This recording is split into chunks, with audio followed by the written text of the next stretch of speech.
All right, let's dive right into one of the biggest challenges in PC building. We're on a quest to build a real, honest-to-goodness gaming PC for just 400 bucks. Now, that's a classic budget, but here in 2026, the game has totally changed. So let's see what it takes. And that really is the big question, isn't it? Is this even possible anymore? Or is the dream of the super budget gaming rig finally faded away? Well, the answer, it's a little complicated. And to really get why, we need to talk about the one massive thing that's shaking up the entire market right now. Yeah, you heard that right. Welcome to what we're calling the ramp apocalypse. You might have also heard it called the 2026 memory crisis. Basically, the boom in AI has created this insane demand for memory chips, and it's left the PC market fighting for leftovers. Prices for RAM and SSDs have just gone through the roof. And we're not talking a tiny price hike here. This is a fundamental shift that's rewritten the entire rulebook for building on a budget. Now, have a look at this. This chart from Gartner really shows us how that crisis changes the math. A couple years ago, memory and storage might have been, say, 16% of your budget build. Now, it's a whopping 23%. And when your processor is already eating up almost half your cash, that means every single other part, your case, your power supply, is getting squeezed. It's pushing what's possible at this price point to the absolute edge. And don't just take my word for it. This isn't some temporary blip. The pressure is so real that major analysts like Ranjit Agarwal over at Gartner are straight up predicting that the entire sub-$500 PC market could just disappear in a couple of years. That really tells you everything. Building a PC this cheap has become a serious race against time. But here's the good news. PC builders are a creative bunch. For every problem, a new solution pops up. And in 2026, two really clear paths, two different philosophies, have emerged to conquer that $400 price tag. Let's break them both down. Okay, so path number one is what I like to call the foundation. This is your safe, reliable, all-new parts strategy.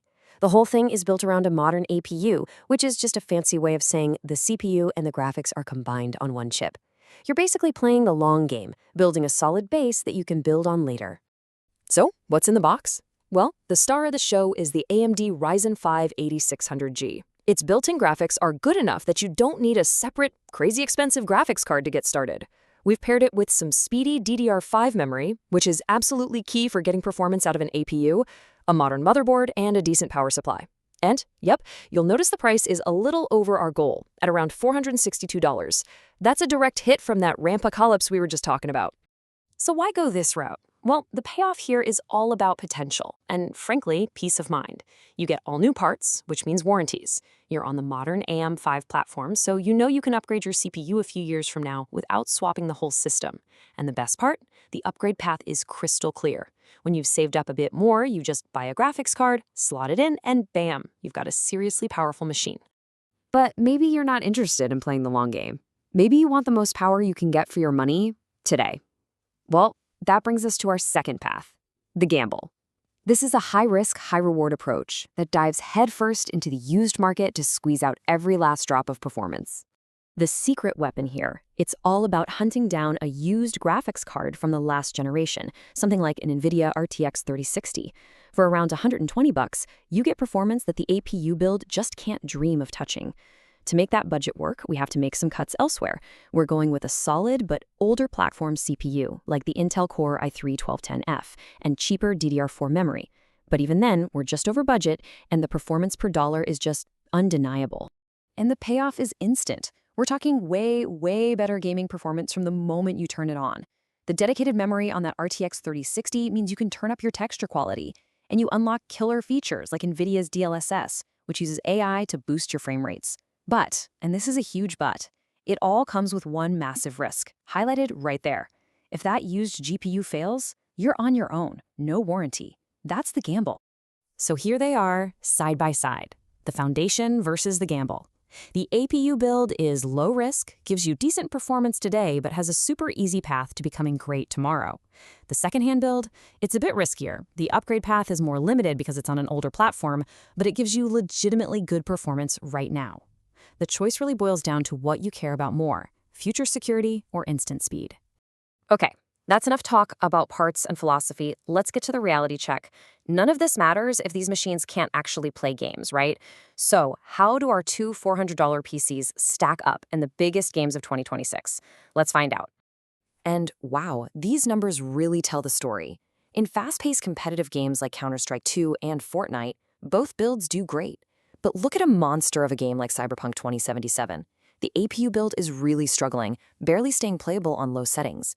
Meanwhile, the second-hand build is just cruising along at over 60 frames per second on high settings. That's the raw power difference we've been talking about, laid bare in frames per second. But there is one game that looms over everything else in 2026, and that is Grand Theft Auto 6. This thing isn't just a game, it's a hardware benchmark. It's got this incredibly detailed world with complex AI running every single car and pedestrian, and that puts a massive strain on your CPU. The real question isn't just, can it run? It's, can it run without turning into a stuttery mess? So can our budget builds handle the ultimate test? Well, our analysis says yes, but with some serious compromises. The APU build can probably manage a playable 30 to 40 frames per second, but only if it uses aggressive upscaling tech like FSR, rendering at 720p. The integrated graphics are just the clear bottleneck. The second-hand build, though, is in a much better spot. It can probably hit a stable 45 to 60 FPS at 1080p thanks to DLSS. Its weak spot, though, could be that 4-core CPU, which might cause some stutters when things get really crazy on screen. So, we've looked at the market, the parts, the performance, and now we're here, at the verdict. We started this whole thing trying to find the best $400 PC. But after all this, what does best even really mean? And that brings us to the real takeaway. The best $400 PC in 2026, it's not a specific list of parts you can just copy. It isn't a formula. It's a choice. It's a choice between two totally valid but totally different ideas about how to spend your money and how to approach this hobby. So, I'm going to leave you with that question because it's really a question for you. What does best mean to you?